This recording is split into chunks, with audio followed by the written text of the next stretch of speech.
This is LBC, the Nigel Farage Show. Call 0345 6060 973. Text 84850. Tweet at LBC using the hashtag Farage on LBC. Against him. That Moscow could blackmail him at any moment. It was, in fact, the first press conference that he's done since becoming president-elect, and he says he has no deals or no loans with Russia at all. However, what Trump did say is that improved relations with Putin and Russia would be an asset to the USA going forward. Here's just a little clip of what he's been saying this evening. If Putin likes Donald Trump, I consider that an asset, not a liability. Because we have a horrible relationship with Russia. Russia can help us fight ISIS, which, by the way, is number one tricky. I mean, if you look, this administration created ISIS by leaving at the wrong time. The void was created, ISIS was formed. If Putin likes Donald Trump, guess what, folks? That's called an asset, not a liability. Now, I don't know that I'm going to get along with Vladimir Putin. I hope I do, but there's a good chance I won't. And if I don't, do you honestly believe that Hillary would be tougher on Putin than me? Does anybody in this room really believe that? Give me a break. I have to say, I am completely and utterly 100% behind what the Donald is saying on this.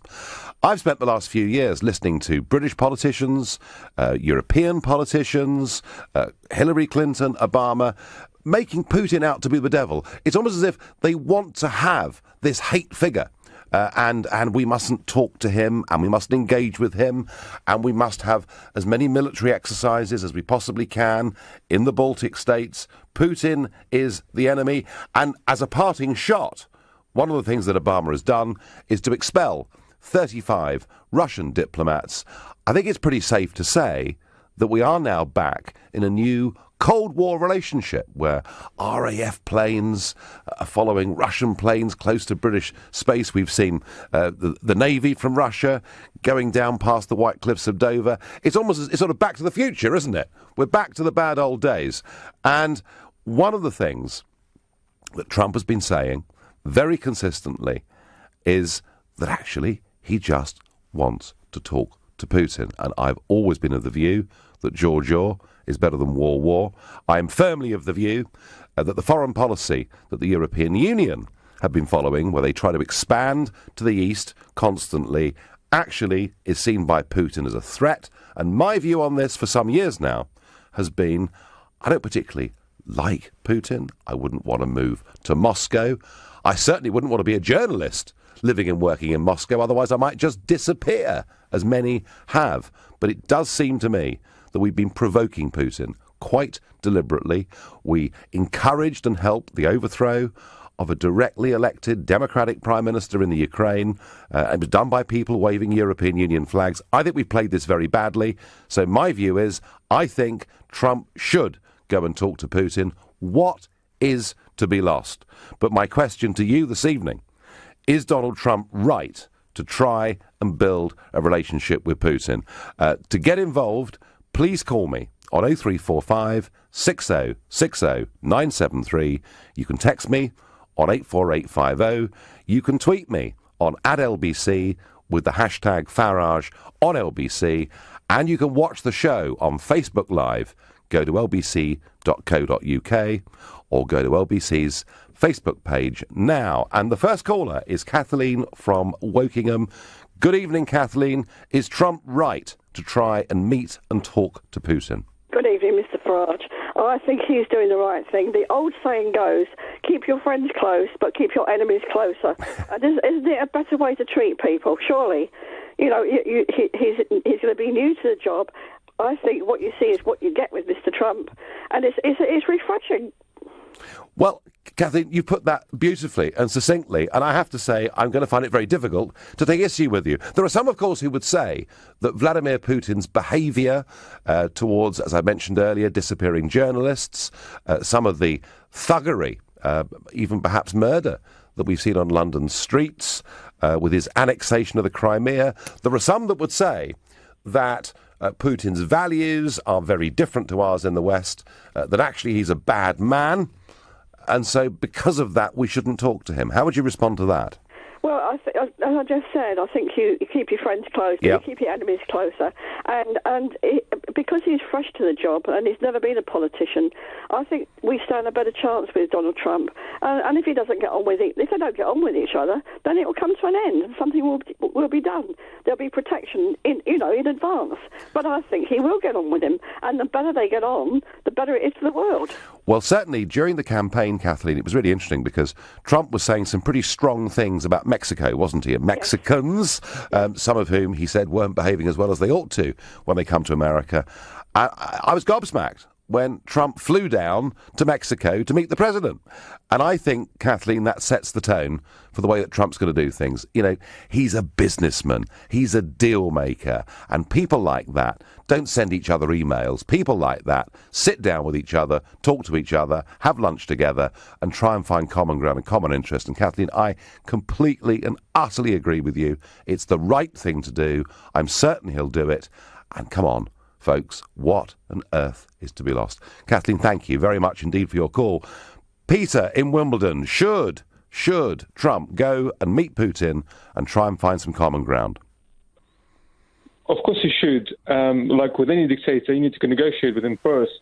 And Nigel, what you're doing is basically you're confusing two different matters. What you're forgetting is not British or European politicians or West who makes Putin look bad. It's Putin himself by invading and annexing parts of other countries in Europe. And you are trying to portray it like it's a fault of victims that they've been attacked. You know, countries like Georgia and Ukraine have been invaded and their territory has been taken away from them. And you are pretending now that it's a West fault for Putin being bad. Putin is bad because he is bad. And the only way you can stop him, like any bully, by standing up to him. That's what the West needs to do. And Trump needs to talk to Putin and tell Putin to pack things up. Otherwise, somehow it beggars belief politicians of your caliber coming up on the national radio and trying to appease the person who murdered journalists, murdered opposition politicians in his country, invades other countries, takes part of their countries, annex the territory of the other countries, and Peter, you're defending. Peter, you're trying to Peter, I don't. Peter, it just beggars belief. Peter, I don't want to appease him. I don't want to defend him. I think the future integrity of NATO is actually very important, and I think there is a lot of work to be done on NATO, which has found itself in a position where most of its members now think they can get away without paying the membership fee, and I do believe in all of those things. But I've made the point, Peter, I wouldn't want to live in Putin's Russia. I don't approve of many of the things that he's done, but what I'm arguing, Peter, is that the European Union, and they've dragged NATO in their wake, have pursued a very ignorant, a very foolish foreign policy by constant eastwards expansion and trying to get countries that border Putin's Russia to join our political union in the West. Nigel, I've got a surprise for you. Go on. You have to realise that the countries would like to join NATO voluntarily. And the reason they're doing this, because they're afraid of Russia. If Russia wasn't the country who invades other countries, that these Eastern European countries, small countries, would never seek a NATO membership.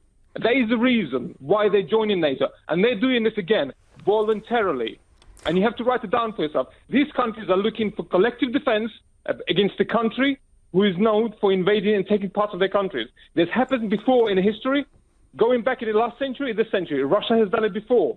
That's why these countries are joining, looking for collective membership, collective defense. So yes, but why are we, Peter, why are we with the Ukraine, for example, via the European Union, doing everything we can to try and drag them in a westward direction with pre-accession aid and everything else? Wouldn't it have been a more intelligent foreign policy to leave a buffer state between us and Russia rather than trying to drag them into our orbit? Wouldn't that have been a cleverer thing to do? Well, it's not actually, Nigel, you're wrong here again. Go on. It's not up to the West or anyone else. It's up to Ukrainian people to decide where they want to be. And Ukrainian people made a choice. They wanted to be part of Western civilized democracies, not part of Russia where again, politicians and journalists are murdered. This is what Ukrainian people done. They stood up against the dictator who was a Putin puppet in Ukraine. They overthrown him, and they all thrown him, and they took the direction. What Putin has done, he's surrounded himself by people like Belarus, Kazakhstan, Uzbekistan. Look who's Putin's allies are. Only the countries who are dictatorship like themselves. Peter, the Ukraine is very split. Public opinion in the Ukraine is split down the middle, as you and I both know. Listen, I think we've been foolish. Don't give me this, Nigel. I was born in Ukraine, yeah? Yep. I spent 20 years in Ukraine. And you telling me Ukraine's opinion split isn't split. Ukraine has been invaded, and Ukraine has got a massive problem in their hands dealing with a major nuclear power. And I'm just telling you now. Do you think that Vladimir Putin would have done what he did in the Crimea had it not been for the European Union and NATO trying to drag the Ukraine into their union? Well, again, no one was drugging anyone. You're asserting you're yes, wrong. they. Oh, Peter. Yes, they were. Ukrainian people. Peter, they were. They've been doing it for years, and actually, the biggest cheerleaders for it were David Cameron and George Osborne, who for a decade tried to use every incentive they could to get Ukraine to join the. It's up. Where they want to go, Nigel. Yes, it's not up to. It's not up to. It's not up to the Ukrainian people to say we can join the European Union. It's up to the European Union to exert an intelligent foreign policy, and they haven't done it. I get your passion. I understand how you feel about your country, but I repeat the point. I don't think we behave very intelligently. Peter, would you meet Putin and talk to him about these things? Well, like any dictator, again, you first start with negotiations, and again, the Russia poses the biggest threat to I tell you what, Peter. For one only reason. Let's try and meet him. Anyway, Peter, I love it, but I've got to move on. The question we're asking, is Trump right to try and build this relationship with Putin? You're listening to the Nigel Farage Show exclusively on LBC. It's 7:15. Well, is Donald Trump right to at least try and build a relationship with Putin? And before the break, we had Peter, who was a Ukrainian, who very much wanted the Ukraine to go in a westwards direction. And a little bit of feedback on text to that conversation. One here, think that caller Peter will find that the US, often with our help, has invaded many more countries than Vladimir Putin ever has. That's Mitch from North London. In fact, a whole mass of texts, tweets and Facebook messages coming in. Putin is just like Trump in the way he deals with issues. The rebels were armed and created by the West, and Putin is a better man than Obama. No issues with Russia. They are the only straight-talking superpower left at the moment. That one's anonymous, but there's a fan of Putin, and there are many, actually, around the place who think that Putin is a strong national leader, and what people forget is that actually he's pretty popular in his own country. Isn't it funny, Nigel, how the supposed tolerant side of the argument would rather keep tensions high with Putin than break peace between America and Russia? Well, that's the point I've been making. It's as if we've built up this bogeyman that we hate. We haven't got to approve of him or what he does, but he's become the bogeyman, and we're back in a new Cold War. I don't like that. Another one here, Nigel, Trump is a breath of fresh air. He will make friends with Putin, unlike Obama or Clinton would have done. Tom in Basingstoke. And our first caller on this issue, is Trump right to try to build this relationship, is Craig from Ipswich. Good evening. Hi, Nigel. I just want to say the last caller, Peter, made a lot of good points. Yep. So the question is, should we build a relation with Putin? And I want to ask you, are you really eager to build a relationship with someone that, flies Russian planes so close to our airspace, to the point where we need to scramble Typhoon jets to intercept? Are you really eager to do that? I mean, what's your opinion on that, Nigel? Come on. I'll tell you, Craig, what my opinion is. I don't particularly like Vladimir Putin, and I wouldn't invite him round to meet Mum for tea, but I don't particularly want to go to war with Vladimir Putin, and I think by re-entering a new Cold War with this constant diatribe against Putin, and as if all the ills in the West are caused by him, I think we've got a deteriorating set of relationships between the West and between Russia.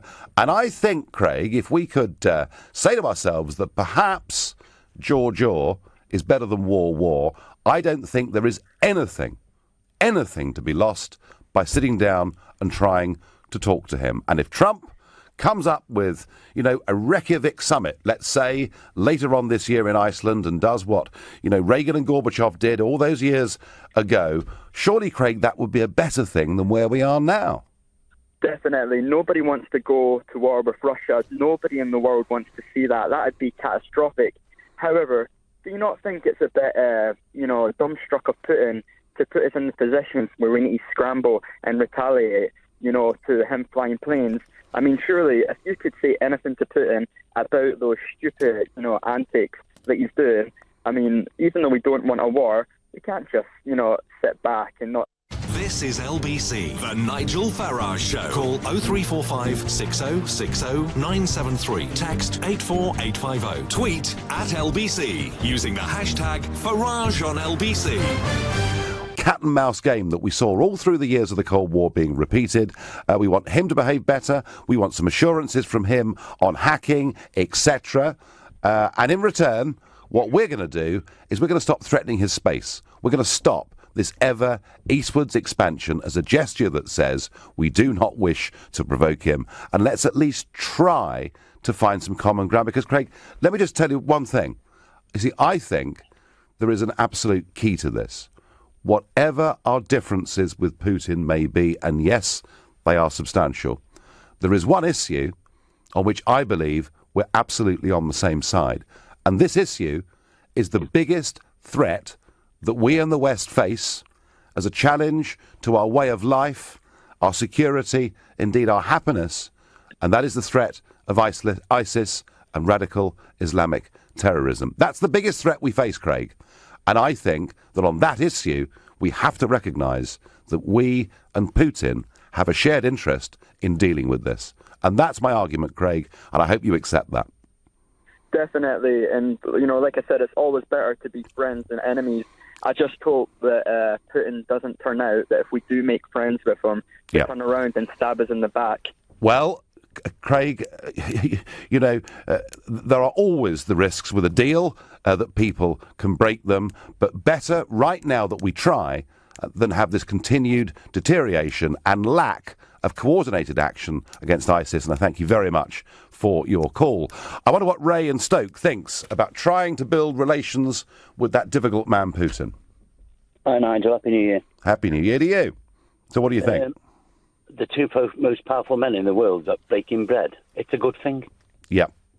But my biggest concern is with the recent results with Brexit and Trump getting elected. By the way, I didn't have a horse in that race, but I found, especially with the BBC, the media in this country is so anti-Trump. I found I wanted him to win. Yeah. And I don't. Well, that's how it was. That's how they are making people, because they're so anti whatever it is, and it's 24/7. And what my concern is, do you think the media will give them a fair crack at and a chance of forming a relationship? Do you know what? When it comes to the media, I'm not sure, as far as Mr. Trump's concerned, he could give a damn. If you saw the press conference tonight, there were media organisations he was just refusing to take questions from, saying, you're fake news. He's not a great fan of CNN. But I get your point here, Ray, because I actually think that what BuzzFeed have done today by putting this clearly false dossier out, I think they've damaged themselves. And I spoke, Ray, about an hour before coming on the programme, I spoke to a mate who is very close to Team Trump. I just sort of said, well, how are the people behind the scenes, behind McDonald, how are they feeling about this story? And they said, well, publicly, we'll say we're very upset and we're very angry. Privately, it's just making more and more people think that the establishment and the liberal media are out to get Trump. And what that does, it actually strengthens and consolidates support behind him. So I begin to think today, Ray, we may not be looking, and some people are going to hate this, we may not be looking at 4 years of Trump, we may well be looking at 8 years of Trump, and the media are helping him do it. Ray, you've got your finger on the pulse. Some Facebook messages coming in. Jill Burdett says, well done to caller Peter. He knew what he was talking about from first-hand experience. Weak attempt by Farage to blame the Ukraine situation on the EU. Well, Jill, I really do. I think we've made a terrible foreign policy error.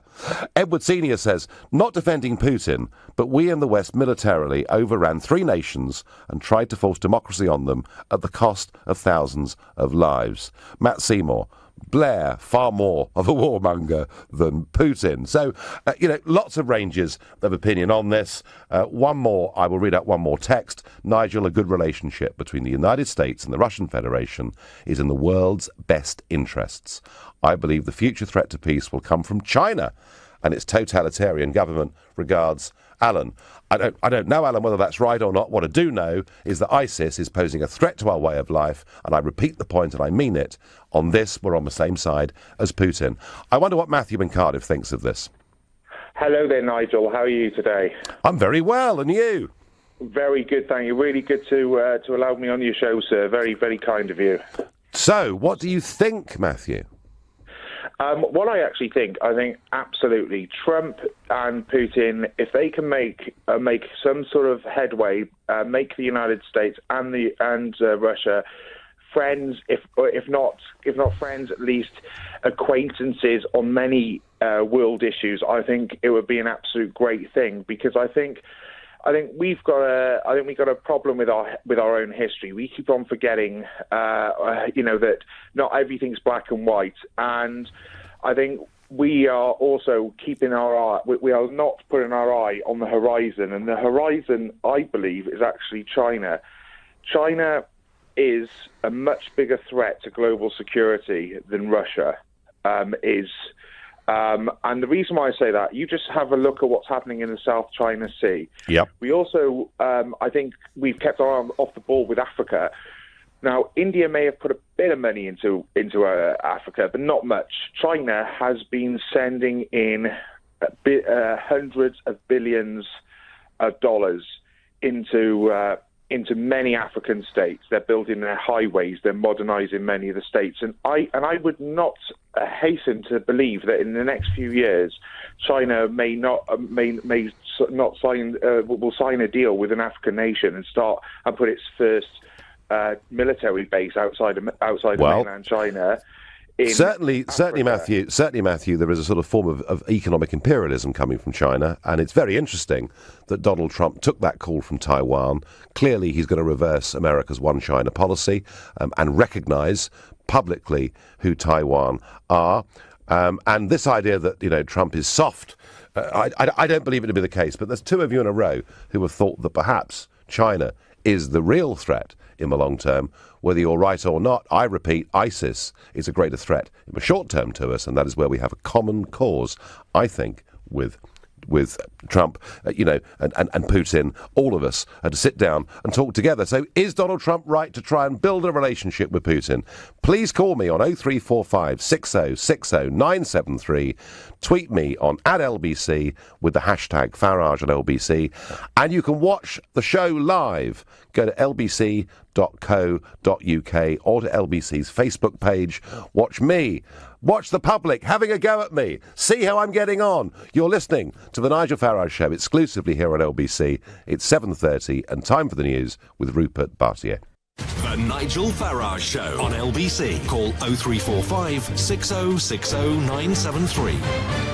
Well, we're talking about the world's two most talked about men, Trump and Putin, and whether Trump should try and reach out, meet him, and see whether they can find common ground and build a relationship. But just one other little story today that I've noticed. Mark Carney, the Governor of the Bank of England, who I have actually called repeatedly for him to resign, stand down, be sacked, because I felt that his behaviour during the Brexit campaign was not that of a neutral civil servant. But Carney today, very interestingly, is saying, and he's talking specifically about financial services and Britain's banking sector, which is big, as you know, and he's saying today that the scale of the risks around Brexit have gone down in the United Kingdom. In fact, Brexit could have a greater impact on the EU than it could in the UK. There are greater short-term risks on the continent. So do I take back everything I've said about Mark Carney? No. But you know what, folks? We're not going to fall off a cliff with Brexit. Actually, Brexit poses a much bigger financial risk to France and Germany and other countries in Europe than it does to us. All of which says that people like Mr. Juncker ought to be sensible about offering us a proper trade deal. We'll do that another evening. So Trump, the big press conference today, and we played a big clip of it at the start of this show. I thought what was really interesting about today was, yeah, sure, Trump was aggressive with news organisations that he despises, but generally the tone of Trump today, it was very measured, it was very in control, it was a man who in just, 8-9 days' time is taking over as president of the USA, and I have to say, I think he looks very much in control. I think support for him across America is growing. People are realising that he's not the devil, and I am looking forward to being there next Friday, and it's going to be cold, I think, but I should be there watching him swearing in, and I will share all of those experiences and all of those thoughts with you here on LBC. But for now, is Donald Trump right to try and build that relationship? And a growing number of you wanting to watch this on Facebook Live, it's easy to do. You go to lbc.co.uk or to LBC's Facebook page. But equally, you can call on 0345 6060 973, or you can tweet me on @LBT with the hashtag Farage on LBC. Or, of course, you can text 84850, and lots of you are. A good one here. Hi, Nigel. Donald must talk to Putin, but not accept any tea. Yvonne in Hastings. I like that. Radioactive tea would not be a good idea. I wonder what Eric in Kensington makes of all of this. Eric, good evening. Hello. Just want to say I'm a huge fan. I really think you're truly one of the heroes of the world in everything that you've done. So I want to say I'm a huge fan. But that's very sweet of you. Very sweet of you, Eric. But come on, what should Trump be doing with Putin? Thank you. So I really think we really need to be friends with Putin. I think he's willing to help us beat globalism and keep the great nation-state system, which is what Obama has wanted to eliminate, the nation-state system. And I love saying wanted, past tense, and Merkel has wanted and continues to want. And I really believe we really need all the help we can get to beat globalism. And as kind of a side effect to that, that really helps out the West and saves the West in a lot of ways. Yeah, I mean, that is why, of course, there are, political leaders around Europe who do have a grudging admiration for Putin, because they do see him as being a national leader and not part of this process where nation states give away their democratic rights, their legal rights, they surrender to higher courts and other orders. So, yeah, Eric, I get that. I understand that. The only worry is just, is Putin dangerous? And as I've said already in this hour, I don't approve of what's happened to journalists. I don't approve of what's happened in London streets. I'm not happy about the annexation of the Crimea or any of it. But to try and build a constructive relationship and to put to an end this modern Cold War, Eric, I think would be a good thing, and thank you. What does Jason in Wolverhampton think of this? Firstly, hello, Nigel there. I'm thinking that I really don't think it is a good idea that there is putting such pressure on Putin. I really think that having a stable relationship between the US, Russia, and the UK and all that, for one, would really be a lot better than just continuing this anti-Russian aggression that seems to be going on near the end of the Obama administration. Yep, I agree with that. And I also think that, it's not going to be, we're not calling Putin the good guy here. Obviously, we're not going to say he's the only honest politician in the modern-day era. That would obviously be a stretch. But I really think that just completely villainizing him when he is still going for a lot of the good intentions that we are. He's fighting ISIS, we're fighting ISIS. It's they're kind of focusing on the bad things, but I really don't think they're going to talk about any of the good things that Putin are really doing. No, well, Jason, I get what you're saying, and again, you make the point about ISIS, and I think this is really quite central to why we need to be talking and hopefully trusting and cooperating. It may not be possible, and Trump said that today. He said, look, I'm going to try. You heard it in the clip earlier. I'm going to try. I may not succeed, but I am going to try. And I think, Jason, you and I agree it's the right thing to do. A couple of interesting Facebook messages. Andrew says, Putin is looking after the Russians in Crimea in exactly the same way as the UK does with Northern Ireland. Putin was correct. Interesting. Mark says if we tried treating Putin with a little more respect for once, we might just see a different side to the man. We swallowed our differences with the IRA after all. Phil in Peckham, what do you make of this? Nigel, hello. I was laying there this afternoon at 4 o'clock, waiting in anticipation, and that man did not foul me in one word that he said. But what was really positive about him, I think he's going to normalise politics. He's just going to come down as squeaky clean as me and you walking in the street having a conversation. But most importantly, what was really made my day, we're not at the back of the queue. Oh, I know. I know. Lovely. Isn't it marvellous, Phil? Isn't it? And we've heard the news that it's now pretty much certain that the bust of Winston Churchill will go back in the Oval Office when President Trump takes over. And doesn't that just signify that we are now at the front of the queue? And I'm so pleased that when I went to visit him just 3 or 4 days after he'd been elected, that I had the cheek to ask for that to be put back as a gesture. I think, I'll tell you what... I'm going to be honest when I say this, but I think he's going to be something, he's going to turn out similar to probably a JFK or something like that. He's going to go over there, he's going to talk rather than walk, and something's going to happen. However, in the back room there, in the sort of back of my mind, I am thinking, you know, he is an ex-KGB, and I do have concerns about that, because if Trump does get duped in any way, I'm not really too sure what he would do. And to be honest, could you say that you would know what he would do? Or would you find him very unpredictable? What, Trump? Yeah. I don't think... No, I mean, look, he's a larger-than-life character. He says what he thinks. He will, like all businessmen, he will go with a view until he thinks it's wrong to continue having that view, and then he'll change. And if he was to try and build a relationship with Putin, and if at any point in that time Putin broke faith or broke trust with him, he would very quickly say, that's an end to it. But I think, Phil, the point is that he wants to try, and I agree with you, I think this guy is going to be a success. I think when you see the news from Ford, when you see the news from Carrier, the factory that was kept open, when you see the fact that he's going to do everything he can, frankly, he may even try and bully companies to stay in America, but he is going to create blue-collar jobs, and I think actually, through much of, the sort of Midwest and those areas, he's got the chance, actually, to make himself a really serious hero.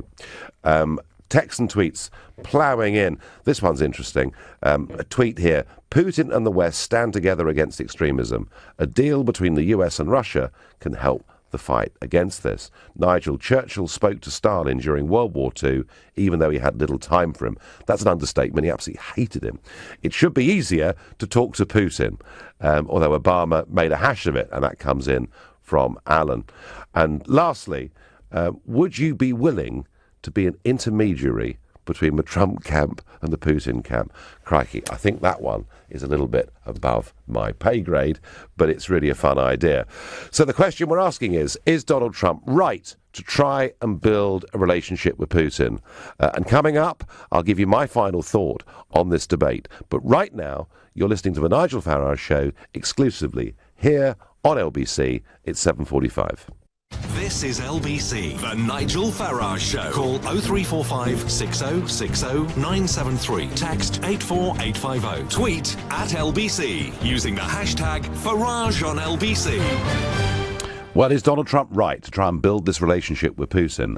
I certainly think he is, and I'll give you my full final thought on this in a few minutes. The majority of people who are texting, tweeting, Facebooking, calling in, think that at least talking, surely, is better than where we are now, where we've got the Cold War back, I'm afraid. Alex and Hackney, what do you think of this?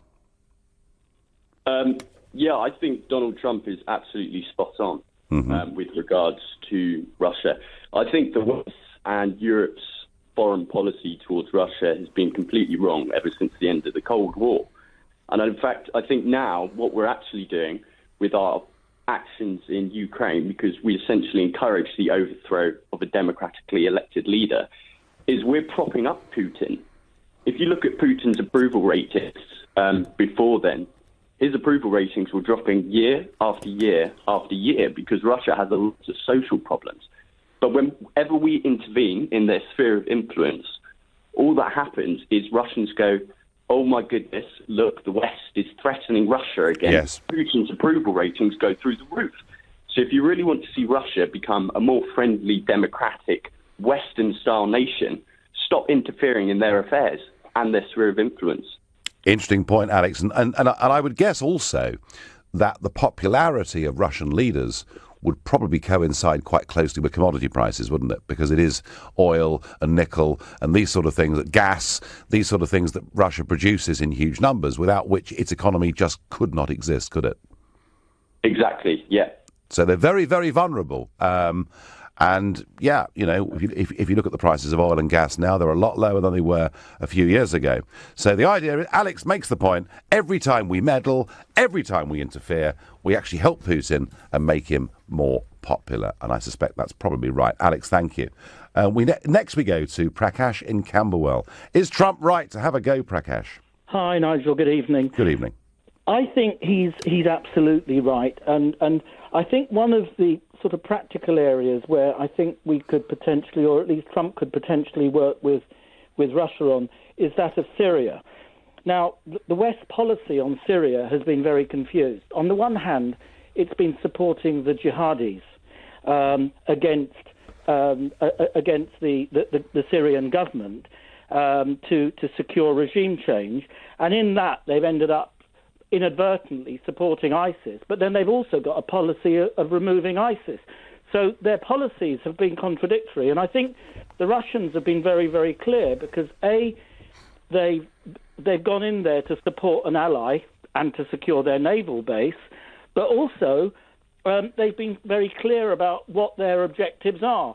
And I think they're probably more effective in removing ISIS. And I think what the Americans could do very well is work with Russia in terms of freezing their bank accounts and making it impossible and stopping the sale of weapons into the Middle East. Yeah, well, and I think that collaboration would help to resolve that problem in Syria. Well, Prakash, I have to say, I am pleased that in 2013 the House of Commons did not vote for us to arm the rebels in Syria, because I'm with you. Difficult to tell actually who these rebels were. Would we have found ourselves actually funding ISIS? And that worries me.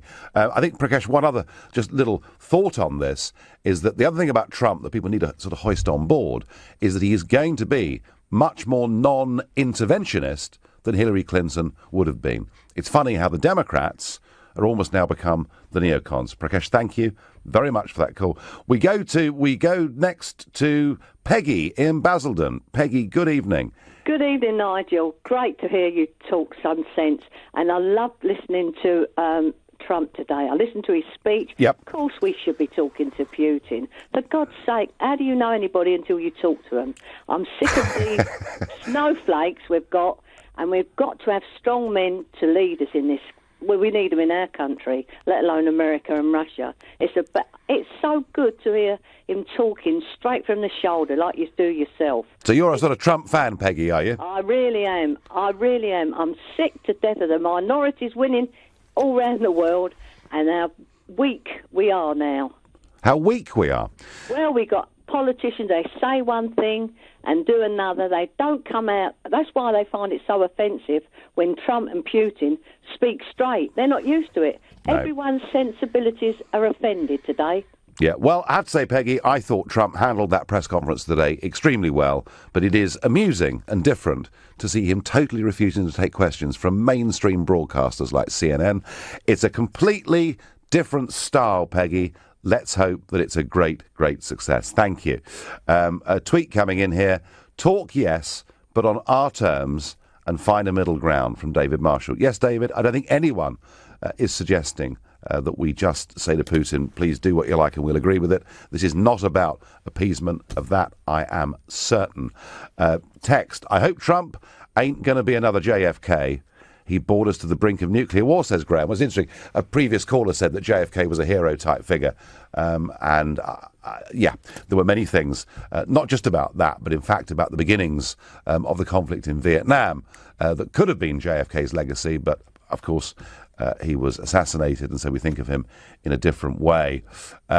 One more text. Nigel, I believe that Trump should try and get a good relationship with Putin. There are too many who will be quick to use weapons rather than have intelligent dialogue first. This is why the world is in utter chaos most of the time. Maddie in Hounslow. But we go next to Andy in Nottingham to say what should Trump do and on what terms should this conversation take place? Good evening, Nigel. Absolute pleasure to be talking to you. Good evening. Totally agree. I think it's long overdue. It's about time we had somebody sit down and actually talk to Russia. We know back in the 80s it worked. We've had a big gap in between. And now it's time for some new talks. Sit down. Let's find out what the problems are on both sides. There's a few caveats, but we need to iron it out. It's two superpowers. We don't need to be bickering. We know there's issues with Russia. We know they've done some things. But is it because we're strangling them with all of the sanctions? Is it because they're sort of biting at what we're doing to them? We need to come to an agreement. I think those tensions will continue, and I'll tell you why. Unbeknown to most people, there was a referendum last April in the Netherlands, and the referendum was on the moves towards the accession of Ukraine into the European Union, right? Yes. And the Dutch people in that referendum voted against it. Do you know what the Dutch government have done? They've just decided to completely ignore the people and to plough on with the relationship. So the one thing you can be certain of, Andy, is that the European Union is hell-bent on continuing with this eastward expansion. So I think a change of policy, a different approach would be a good and a healthy thing. Andy, thank you for your call. I wonder what John in Northampton thinks about what we're doing here. John, good evening. Good evening, Nigel. Breath of fresh air, isn't he, Donald Trump? But, recently I watched Theresa May in Saudi Arabia, cozying up to the royal family there. We've seen Prince Charles there on many occasions. This is a brutal regime that has an abysmal history on human rights. I mean, recently a young girl of 19 raped, was given 200 lashes. I know.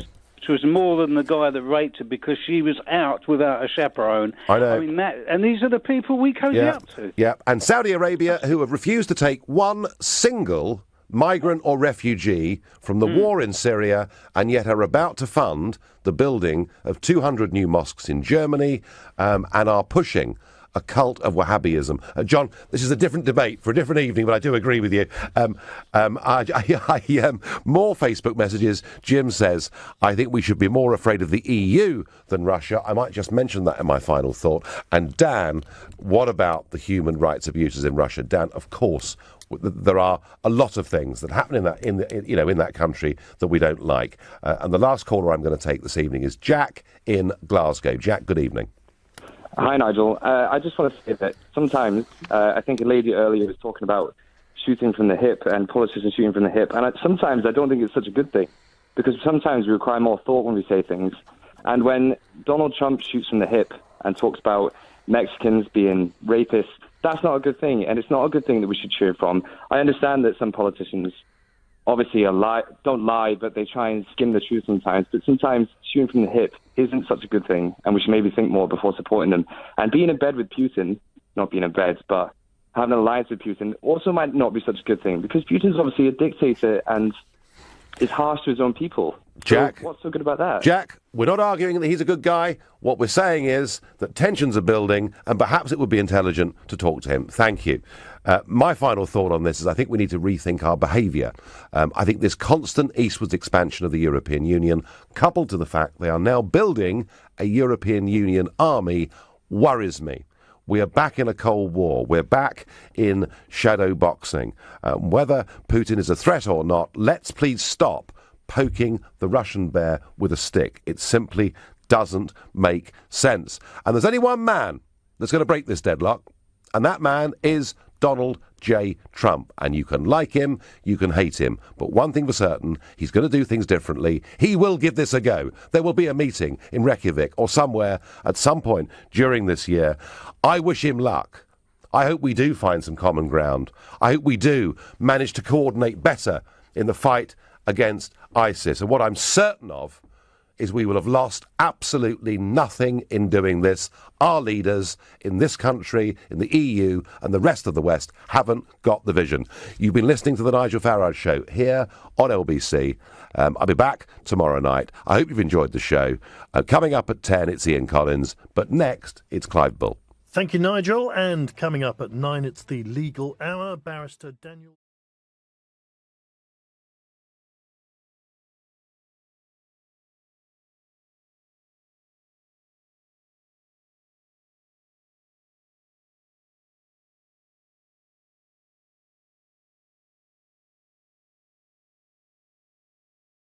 There are some, of course, who would say that Vladimir Putin's behaviour towards, as I mentioned earlier, disappearing journalists, some of the thuggery, even perhaps murder that we've seen on London streets, with his annexation of the Crimea. There are some that would say that Putin's values are very different to ours in the West, that actually he's a bad man, and so because of that we shouldn't talk to him. How would you respond to that? Well, as I just said, I think you keep your friends closer, Yep. you keep your enemies closer, and because he's fresh to the job and he's never been a politician, I think we stand a better chance with Donald Trump. And if he doesn't get on with it, if they don't get on with each other, then it will come to an end, and something will be done. There'll be protection in advance. But I think he will get on with him, and the better they get on, the better it is for the world. Well, certainly during the campaign, Kathleen, it was really interesting because Trump was saying some pretty strong things about Mexico, wasn't he? And Mexicans, some of whom he said weren't behaving as well as they ought to when they come to America. I was gobsmacked when Trump flew down to Mexico to meet the president. To British space, we've seen the Navy from Russia going down past the White Cliffs of Dover. It's sort of back to the future, isn't it? We're back to the bad old days. And one of the things that Trump has been saying very consistently is that actually he just wants to talk to Putin. And I've always been of the view that jaw is better than war. I am firmly of the view that the foreign policy that the European Union have been following, where they try to expand to the east constantly, actually is seen by Putin as a threat. And my view on this for some years now has been, I don't particularly like Putin. I wouldn't want to move to Moscow. I certainly wouldn't want to be a journalist living and working in Moscow, otherwise I might just disappear, as many have. But it does seem to me that we've been provoking Putin quite deliberately. We encouraged and helped the overthrow of a directly elected democratic prime minister in the Ukraine. It was done by people waving European Union flags. I think we played this very badly. So my view is, I think Trump... Folks, that's called an asset, not a liability. Now, I don't know that I'm going to get along with Vladimir Putin. I hope I do, but there's a good chance I won't. And if I don't, do you honestly believe that Hillary would be tougher on Putin than me? Does anybody in this room really believe that? Give me a break. Have to say, I am completely and utterly 100% behind what the Donald is saying on this. I've spent the last few years listening to British politicians, European politicians, Hillary Clinton, Obama, making Putin out to be the devil. It's almost as if they want to have this hate figure. And we mustn't talk to him, and we mustn't engage with him, and we must have as many military exercises as we possibly can in the Baltic states. Putin is the enemy. And as a parting shot, one of the things that Obama has done is to expel 35 Russian diplomats. I think it's pretty safe to say that we are now back in a new Cold War relationship where RAF planes are following Russian planes close.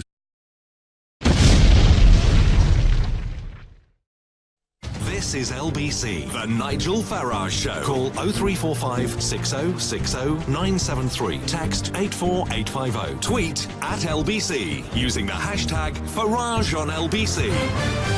Against him, that Moscow could blackmail him at any moment. It was, in fact, the first press conference that he's done since becoming president-elect, and he says he has no deals or no loans with Russia at all. However, what Trump did say is that improved relations with Putin and Russia would be an asset to the USA going forward. Here's just a little clip of what he's been saying this evening. If Putin likes Donald Trump, I consider that an asset, not a liability, because we have a horrible relationship with Russia. Russia can help us fight ISIS, which, by the way, is number one tricky. I mean, if you look, this administration created ISIS by leaving at the wrong time. The void was created, ISIS was formed. If Putin likes Donald Trump, guess what? Should go and talk to Putin. What is to be lost? But my question to you this evening, is Donald Trump right to try and build a relationship with Putin? To get involved, please call me on 0345 6060 973. You can text me on 84850. You can tweet me on @LBC, with the hashtag Farage on LBC, and you can watch the show on Facebook Live. Go to lbc.co.uk or go to LBC's Facebook page now. And the first caller is Kathleen from Wokingham. Good evening, Kathleen. Is Trump right to try and meet and talk to Putin? Good evening, Mr. Farage. I think he's doing the right thing. The old saying goes, keep your friends close, but keep your enemies closer. And isn't it a better way to treat people? Surely. You know, he's going to be new to the job. I think what you see is what you get with Mr. Trump. And it's refreshing. Well, Kathleen, you put that beautifully and succinctly, and I have to say I'm going to find it very difficult to take issue with you.